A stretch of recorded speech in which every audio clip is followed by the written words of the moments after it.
விஜயை சிபிஐ கீழே விசாரணை வேண்டும் என்று கோரி நான் வழக்கு போட போகிறேங்கிற அர்த்தத்தில் சொல்கிறாரு. பட் இதில் நிறைய அசம்ஷன்ஸ் இருக்குது. என்ன சிக்கல்னு சொன்னால், அதிமுக ரெண்டாக பிரிஞ்சிருக்கு. சந்தேகமே இல்லாமல் நம்பிக்கை ஓட்டின் போது டிவிஷன் கோரப்பட்டு, அதாவது வெறும் இது குரல் ஓட்டில் மாத்திரம் கேட்பாங்க. சட்டசபை எலெக்ஷன் முடிஞ்சாலும் என்ன பண்ணுவாங்க, தேர்ந்தெடுக்கப்பட்ட உறுப்பினர்கள் கூடி தலைவரை தேர்ந்தெடுத்து அந்த லெட்டரை கொண்டு போய் கவர்னர்ட்டையோ பிரதமர்ட்டையோ ஜனாதிபதிட்டையோ கொடுத்தா அவர் தான் அழைப்பார். ஸோ சட்டமன்ற குழு தேர்ந்தெடுக்கப்பட்ட எம்எல்ஏக்கள் தங்கள் தலைவராக ஒருத்தரை தேர்ந்தெடுத்து அவர் கொறடா போடுறதுங்கிறது தான். இப்போ சிபிஐ வச்சு அதிமுக எம்பிக்கள் மிரட்டுறாங்களா அப்படிங்கிற மாதிரியான ஒரு விஷயம். இல்லை, சிபிஐக்கு அனுப்புவதுக்கு ரெண்டு பேருக்கு தாங்க பவர் இருக்குது. ஒன்று ஹைகோர்ட்டு, இல்லை மாநில அரசு. ஸோ ஹைகோர்ட்டுக்கு கீழே எந்த கீழ்கோர்ட்டுகளும் சொல்ல முடியாது. ஸோ இது வழக்கு போட்டு போனால் தான். ஆனால் சிபிஐக்கு போனால் ஒரு அழுத்தம் வரலாம். திமுக ஆதரவில் ஜெயித்தாலும் சரி, இவங்க விஜய்க்கு கீழே இருந்தாலும் சிக்கல்கள் தான். இது மூணாவது சக்தியாக மீண்டும் இரண்டாவது இடத்திற்கு பிஜேபி வளர்வதை நோக்கியும் உதவலாம். அதையும் பார்க்க வேண்டியிருக்கு. இந்த முறை அதே நிலைமை சட்டசபைக்கே வந்துருச்சு. பாராளுமன்றத்தில் குறைஞ்சா கூட பாராளுமன்றத்தில் கூட்டணி இல்லை, இது டெல்லிக்கு தான் மக்கள் ஓட்டு போடுறாங்க அப்படின்னு சொல்லலாம். பட் இந்த முறை சட்டசபை தேர்தலிலேயே திமுகவுக்கு 24, அவங்களுக்கு 21. திமுகவுடைய 24லேயும் 5 முஸ்லீம் லீக் வேட்பாளர், 3 முஸ்லீம் லீக் வேட்பாளர்கள், 2 மதிமுக வேட்பாளருடைய வெற்றி கணக்கெல்லாம் இருக்கு. விஜய் அவர்கள் 4ஆம் தேதி வெற்றி பெற்ற மறுநாள் 5ஆம் தேதி ஈரோடு பக்கத்தில் சேலம் ஈரோடுக்கு நடுவில் இருக்கிற குமாரபாளையத்தில் 20 டாஸ்மாக் கடைக்குள்ளேயும் தாவேகா ஆதரவாளர்கள் போய் இனிமே எவனும் பார் நடத்தக்கூடாது, கரூர் கேங் 80% திமுகவுடைய கம்பெனிகள், அதில் மிக முக்கியமான கம்பெனியான எஸ்என்ஜேவும் விஜய் 2 பேருமே சிஎஸ்கேக்கு ஒரு காலத்தில் அம்பாசிடராக இருந்தது திரு விஜய். சிஎஸ்கே இன்றைக்கும் லோகோ போடுறது எஸ்என்ஜே. ஸோ அந்த நட்பு தொடர்கிறது. டாஸ்மாக்கையே பிரைவேட்டைஸ் செய்து அதில் எஸ்என்ஜே, மார்டின் மற்றும்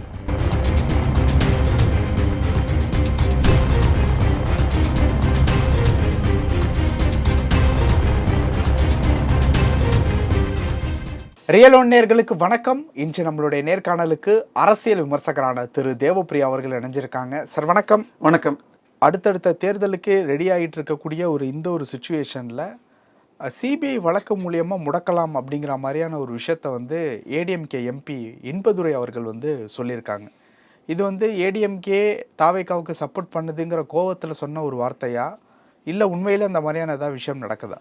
இல்லை, அவர் என்ன கான்டெக்ஸ்டில் சொல்லியிருக்காருன்னா, ஆட்சிக்கு மெஜாரிட்டி இல்லாத பொழுது ஜார்க்கண்ட் எம்எல்ஏக்களுக்கு பணம் கொடுத்து தனக்கு ஓட்டு போடும் கட்சியை பிரித்து ஓட்டு போட வைப்பதற்கு திரு நரசிம்மராவ் முயற்சி செய்தார் என்று வழக்கு நடந்தது. அந்த காலகட்டத்தில் அது தள்ளுபடியானது. பட் இன்னைக்கு சிபிஐ அதை சரியாக கொண்டு போல, இன்னைக்கு ஒழுங்காக நடத்தினால் இப்போ மறு விசாரணை கூட செய்யலாம் என்று உச்சநீதிமன்றம் சொன்னது. அந்த கான்டெக்ஸ்டை எடுத்து அப்படியே பொருத்தி பார்த்தால், ஒரு பக்கம் அமமுக காமராஜருக்கு பணம் கொடுத்து மாற்றினாங்கன்னு வருது, இன்னொரு பக்கம் மந்திரி பதவி கொடுக்குறேன்னு அதிமுகவை உடைத்திருக்கிறது. ஆல்ரெடி ஆல்மோஸ்ட் உடைஞ்சு தான் இருக்குது. ஸோ இதுக்கெல்லாம் வச்சு விஜயை என்னால் அந்த வழக்கை அதுக்கு இணையாக காட்டி அந்த வழக்கில் விஜயை சிபிஐ கீழே விசாரணை வேண்டும் என்று கோரி நான் வழக்கு போட போகிறேங்கிற அர்த்தத்தில் சொல்கிறாரு.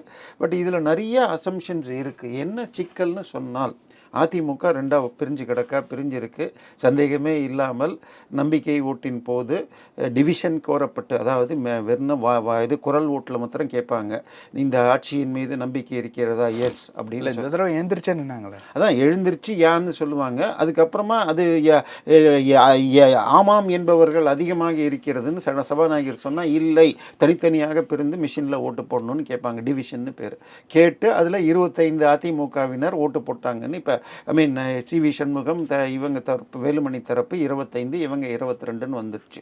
இதன் பிறகு நேற்றுக்கு பார்த்தீங்கன்னா திரு கே.சி. வீரமணி, ஜோலார்பேட் முன்னாள் அமைச்சர், அவர் இது நான் இப்போ திருப்பி இந்த பக்கம் சேர்ற மாதிரி ஒரு கொடுத்தார். பட் அப்புறம் விளக்கம் இல்லைன்னு சொல்லியிருக்கார். இன்னும் யாரோ ஒரு எம்எல்ஏ இப்போ 23 ஆயிடுச்சு, 24 ஆச்சுன்னு சிலது பார்த்தேன். என்ன பிரச்சனைன்னா, திரு இன்பதுரையுடைய பார்வை என்னன்னு சொன்னால், கட்சி தலைவர் தான் பிரதானம்.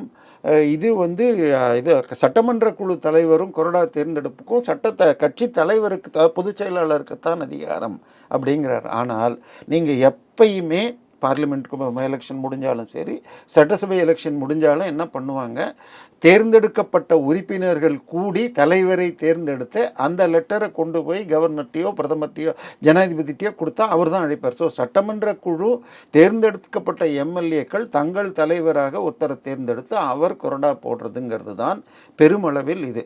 இதற்கு ஆதாரமாக ஒரு பழைய தீர்ப்பை வேலுமணி தரப்பு சி.வி. சண்முகமும் இவர் சிவசேனாவில் வேறு ஒரு கான்டெக்ஸ்டுடைய வழக்கை எடுத்து இல்லை தலைவருக்கு தான் அப்படிங்கிற மாதிரியும் கொண்டு போகிறாங்க. பட் பெரும்பாலும் நீங்கள் பார்த்தீங்கன்னா இப்படி தான் வரும். ஸோ குறைஞ்சபட்சம் 2/3 உறுப்பினர்கள் இருந்திருந்தால் எளிதாக வேலுமணி சி.வி. சண்முகம் தப்பிச்சிருப்பாங்க. 47க்கு 32 இருந்திருக்கணும். இப்போ 25ங்கிறப்ப இது மெஜாரிட்டியில் வருது. இங்கெல்லாம் யாருக்கு பவர்? சபாநாயகர் தான் முதல் பவர் ஜாஸ்தி. சபாநாயகர் 90 நாளில் இது வரைக்கும் இவங்க கொடுத்ததையும் ஏற்றுக்கல, அவங்க கொடுத்ததையும் ஏற்றுக்கல. யார் இது அதிமுக சட்டமன்ற குழு தலைவர்னு அவங்க வேலுமணியை தேர்ந்தெடுத்திருக்காங்க, இவங்க இவரை போட்டிருக்காங்க இபிஎஸ்ஸை. 2 பேரையும் ஏற்றுக்கல, அவங்க கொடுத்த கொறடாவையும் ஏற்றுக்கல, இவங்க கொடுத்த. ஸோ இதில் எதை ஏற்றுப்பார்? மெஜாரிட்டியை எடுத்துக்கணும்னா அவங்க சொல்கிறதை ஏற்றுக்கணும். இல்லை, இப்போ இந்த இடத்துல என்ன கேள்வி வருதுன்னா, இப்போ சிபிஐ வச்சு அதிமுக எம்பிக்கள் மிரட்டுறாங்களா அப்படிங்கிற மாதிரியான ஒரு விஷயம். இல்லை, சிபிஐக்கு அனுப்புவதுக்கு 2 பேருக்கு தாங்க பவர் இருக்குது. ஒன்று ஹைகோர்ட்டு, இல்லை மாநில அரசு. ஸோ ஹைகோர்ட்டுக்கு கீழே எந்த கீழ் கோர்ட்டுகளும் சொல்ல முடியாது. ஸோ இது வழக்கு போட்டு போனால் தான். ஆனால் சபாநாயகர் ஒரு முடிவு எடுக்கிறதுக்கு 90 நாள் வரைக்கும் டைம்னு இவர் கோட் பண்ணுற இன்பதுரை கோட் பண்ணுற கேஸ்லேயே சொல்லியிருக்காங்க. அவர் கோட் பண்ணால் அதை எதிர்த்து சபாநாயகர்கிட்டயே மீண்டும் அப்பீல் பண்ணி ஒரு 45 நாள் கிடைக்கும். அதன் பிறகு ஹைகோர்ட்லேருந்து எலெக்ஷன் கமிஷன் சுப்ரீம் கோர்ட் இப்படி சுற்றி அடிக்கும்னா இதுக்கு ஈக்குவலண்ட்டாக சமீபத்தில் என்ன நடந்திருக்குன்னா 2023 டிசம்பர் மாதம் ஒட்டி தெலுங்கானாவில் தேர்தல். அப்பொழுது ரேவந்த் ரெட்டிக்கு ரொம்ப ஒரு 3 சீட்டோ 4 சீட் மெஜாரிட்டியில் தான் ஜெயிச்சிருக்காரு. 4 இருந்தால் ரிஸ்க்குன்னு சொல்லிட்டு பிஆர்எஸ் எனப்படும் தெலுங்கானா ராஷ்டிரிக்கு பாரதிய ராஷ்டிரிய சமிதியின் பேர் மாதிரி பிஆர்எஸ் உடைய எம்எல்ஏக்கள் எல்லாம் கொஞ்சம் கொஞ்சமாக இழுத்துருக்காங்க. ஸோ அந்த மாதிரி கட்சி தாவி வந்ததை காங்கிரஸ் சபாநாயகர் ஏற்றுக்கொண்டிருக்கார். அதை எதிர்த்து பிஆர்எஸ் அப்பீல் 3 வருஷமாக 23 டிசம்பரில் 24 மாறினா 25 26 2.5 வருஷம் ஓடியாச்சு. ஸோ இப்படித்தான் இழுத்துட்ருக்குமே தவிர பெரிய அளவில் வேகமாக நடக்காது. பட் சிபிஐக்கு போனால் ஒரு அழுத்தம் வரலாம். பட் இதை விட ரிகன்சிலேஷன் போகிறது தான் நல்லது. பட் எதாக இருந்தாலும் அதிமுக என்பது தனியாக எம்ஜிஆர் ஜெயலலிதா பெயரில் வெற்றி பெற்றுட்டு இன்னொருவர் கீழே போய் நின்னாலும், அது இபிஎஸ் போய் திமுக ஆதரவில் ஜெயித்தாலும் சரி, இவங்க விஜய்க்கு கீழே இருந்தாலும் சிக்கல்கள் தான். இது 3வது சக்தியாக மீண்டும் 2வது இடத்திற்கு பிஜேபி வளர்வதை நோக்கியும் உதவலாம். அதையும் பார்க்க வேண்டியிருக்கு. ஓகே சார், இப்போ இருக்கக்கூடிய சுச்சுவேஷன் படி தாவேகா ஏடிஎம்கேக்கு தலைவலியாக இருக்கா? இல்லை சார், தாவேகாவை பொறுத்த வரைக்கும் தனியாக மக்கள்கிட்ட 35% வாங்கிட்டாங்க. சரியா? இப்போ ஆனால் மக்கள் அவங்களுக்கு 108, அதில் விஜய் 2 சீட்டு போச்சுன்னா 107. ஸோ விஜய் ஆட்சிக்கு 2 சீட்டு போச்சுன்னா விஜய் ஒரு சீட்டு, இன்னொரு சீட்டு அந்த திருப்பத்தூர். இல்லை, திருப்பத்தூர் விட்டுருங்க, 107ன்னே நம்ம வச்சுக்கோம். திருப்பத்தூருக்கு இவர் ஹைகோர்ட் எடுத்த முடிவு தவறு, அவருக்கு ஓட்டு போட தடுத்ததே தவறுன்னு சொல்லி சுப்ரீம் கோர்ட் இப்போ ஸ்டே கொடுத்துருக்கு. அதுக்கு இன்னொரு கேஸ் என்று சொன்னால் 2023 தேர்தலில் ஸ்ருங்கேரி என்ற கர்நாடகா தேர்தலில் தபால் ஓட்டில் பிஜேபி வேட்பாளர் தோற்றுவிட்டார். அவர் அப்பீல் பண்ணி மீண்டும் தேர்தல் கமிஷனே ஓட்டு எண்ணிட்டு ஸ்ருங்கேரியில் பிஜேபி வெற்றி பெற்றார்னதை இப்போ சுப்ரீம் கோர்ட்டில் போய் ஸ்டே வாங்கிட்டாங்க. ஸோ இந்த தேர்தல் வழக்குகள்ங்கிறது எளிதாக முடியாது. திருப்பத்தூர் எம்எல்ஏ இப்போதைக்கு தொடர்ந்து கொண்டு தான் இருப்பார். நம்ம 107ன்னு வச்சுப்போம், 108ல் 1 குறைஞ்சா 107. ஸோ இவங்க கிட்ட 59 47 கூட்டினா 106 தான் இருக்குது. ஸோ மீதமுள்ள கட்சிகள் தான் இருக்குது. விஜய் ஆட்சிக்கு வந்துட்டால் தன்னுடைய கேஸ்களை எடுப்பாருங்கிறதுனால அதிமுக ஆட்சியை கொண்டு வரலாம்லாம் யோசித்தாங்க. பட் அதையெல்லாம் தாண்டி இதாகிடுச்சு. இப்போ இன்னொரு வியூவில் பார்த்தீங்கன்னு சொன்னால் திமுக ப்ளஸ் அதிமுக இதுதான் தமிழகத்தில் நம்பர் 1 and 2 கட்சி. திமுக 1967க்கு பிறகு வேறு எந்த கட்சியும் நடத்தலை. ஆனால் 2014 தேர்தலில் திமுக கூட்டணியே இல்லாமல் அதிமுக நின்ற பொழுது அவங்க வாங்கின ஓட்டு 43%. அதிமுக தனியாக பார்லிமெண்ட் எலெக்ஷனில், திமுக தனியாக நின்று மோடியா லேடியான்னு கொண்டு போனோம். இவங்க 21 தான் வாங்கினாங்க, கூட்டினா 65%. ஆனால் அதே 2024 தேர்தலில் பார்த்தீங்கன்னா திமுக 25 சீட்டில் நின்று 23%, அதிமுக 34 சீட்டில் வாங்கி 21%, 45 கீழே போயிடுச்சு. இந்த முறை அதே நிலைமை சட்டசபைக்கே வந்துருச்சு. பாராளுமன்றத்தில் குறைஞ்சா கூட பாராளுமன்றத்தில் கூட்டணி இல்லை, இது டெல்லிக்கு தான் மக்கள் ஓட்டு போடுறாங்க அப்படின்னு சொல்லலாம். பட் இந்த முறை சட்டசபை தேர்தலிலேயே திமுகவுக்கு 24, அவங்களுக்கு 21. திமுகவுடைய 24லையும் 5 முஸ்லீம் லீக் வேட்பாளர், 3 முஸ்லீம் லீக் வேட்பாளர்கள், 2 மதிமுக வேட்பாளருடைய வெற்றி கணக்கெல்லாம் இருக்குது. ஸோ அதனால 40% கீழே அதிமுக ரெண்டுமே சேர்ந்து குறையும் நிலைக்கு இப்போ வந்திருக்கு. ஸோ இது திராவிடத்துடைய எக்ஸிஸ்டென்ஷியல் கிரைசிஸாகவே பார்க்கப்படுகிறது. இதை தாண்டி வழக்குகள் வந்தால் என்ன இருக்கும்? பட் ஒன்னே ஒரு திருப்தி, திமுக திராவிடம் 2.0 ஆட்சி வரும்னு சொன்னாங்க. விஜய் அவர்கள் 4ஆம் தேதி வெற்றி பெற்ற மறுநாள் 5ஆம் தேதி ஈரோடு பக்கத்தில் திருச்சி சேலம் ஈரோடுக்கு நடுவில் இருக்கிற குமாரபாளையத்தில் 20 டாஸ்மாக் கடைக்குள்ளேயும் தாவேகா ஆதரவாளர்கள் போய் இனிமே எவனும் பார் நடத்தக்கூடாது, கரூர் கேங் நாங்கள் தான் நடத்துவோம்னு எடுத்துக்கொண்டார்களாம். நேற்றைக்கு மதுரையில் அவங்களுக்கு இது ரேஷன் கடை மற்றும் டாஸ்மாகில் இனிமே எங்களுக்கு மாமூல் வேண்டும் என்று தாவேகா சென்றதாக இன்னைக்கு பத்திரிகையில் செய்தி வருகிறது. நேற்றைக்கு தாவேகா அமைச்சர் நிர்மல்குமார் திருப்பரங்குன்றத்தில் போய் தரிசனம் செய்கிறப்ப பக்தர்களை எல்லாம் தடை செஞ்சுட்டு அவர் மாத்திரம் போய் பார்த்துருக்காருன்னு வருது. ஸோ மற்ற ஊழல்களை பற்றி நான் சொல்லவே வேண்டியதில்லை. ஒரு தாவேகா நிர்வாகி ஒரு 11 வயசு குழந்தையை இப்போ பாலியல் வன்கொடுமை செய்தார்னு ராயபுரத்தில் போக்சோ வழக்கு வந்துச்சு. 25 கோடி ஏமாத்தினார்னு ஒரு வழக்கு, 80 லட்சம் ஏமாத்தினார்னு ஸ்ரீரங்கம் எம்எல்ஏ, தாவேகா எம்எல்ஏ, இப்படி போயிட்டே இருக்கு. ஸோ இவற்றையெல்லாம் கட்டுப்படுத்தி கொண்டு வருவாரா? இதை தாண்டி இன்னொரு விஷயம், அதுதான் உங்களுக்கே தெரியும், டாஸ்மாக்.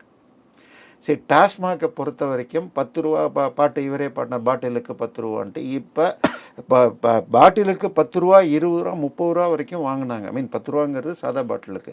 ஆனால் 30 ரூபா வரைக்கும் ஸ்கேன் பண்ணி நீங்கள் பே பண்ணால் கூட அதுலேயும் வருதுன்னு நம்ம சேனலில் பேசுகிற முரளி வழக்கில் ஹைகோர்ட்லேயே பதிவு பண்ணியிருக்கார். இதை தாண்டி பாட்டிலை திருப்பி கொடுக்கறதுக்காக 10 ரூபா எக்ஸ்ட்ரா அஃபிஷியலாகவே வாங்கணும்.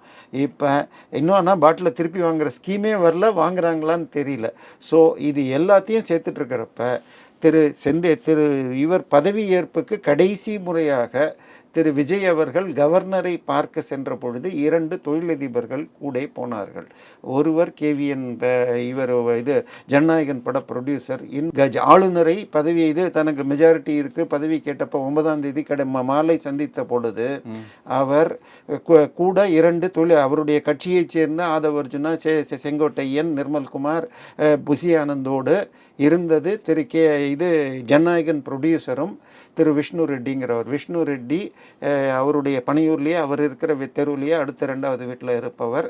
அவர் கனிம வளத்துறையில் இருக்கிறார். ஸோ இப்போ கல்குவாரி பிஸ்னஸ்ஸு ஏற்கனவே உங்களுக்கு மதுரையில் இருக்கிற ஒரு தொழிலதிபர் சகாயம் ஐஏஎஸால் மூடப்பட்டது, மீண்டும் ரிவைவ் பண்ணுறதுக்கு அவரும் இவரும் நெருக்கம், அவர் மூலமும். அதே போல் டாஸ்மாக் உடைய சப்ளையில் 80% திமுகவுடைய கம்பெனிகள், அதில் மிக முக்கியமான கம்பெனியான SNJவும் விஜய் 2 பேருமே சிஎஸ்கேக்கு ஒரு காலத்தில் அம்பாசிடராக இருந்தது திரு விஜய்.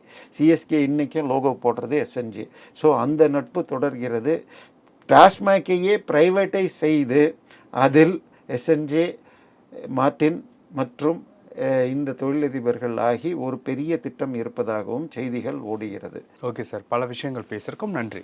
உங்கள் பிசினஸ் இன்னும் அதிக மக்களை சென்றடைய வேண்டுமா? இன்றைய டிஜிட்டல் உலகில் சரியான ப்ரமோஷன் தான் வெற்றியின் முதல் படி. தமிழகம் முழுவதும் பல லட்சக்கணக்கான பார்வையாளர்களை தினமும் சென்றடையும் ரியல் ஒன் யூடியூப் சேனல்களில் உங்கள் பிசினஸ் இனி எல்லோரும் அறியட்டும்.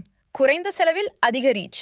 உங்கள் பிராண்டுக்கு நம்பிக்கையும் வளர்ச்சியும் சேர்க்க இன்றே எங்களை தொடர்பு கொள்ளுங்கள். 928 00 8714.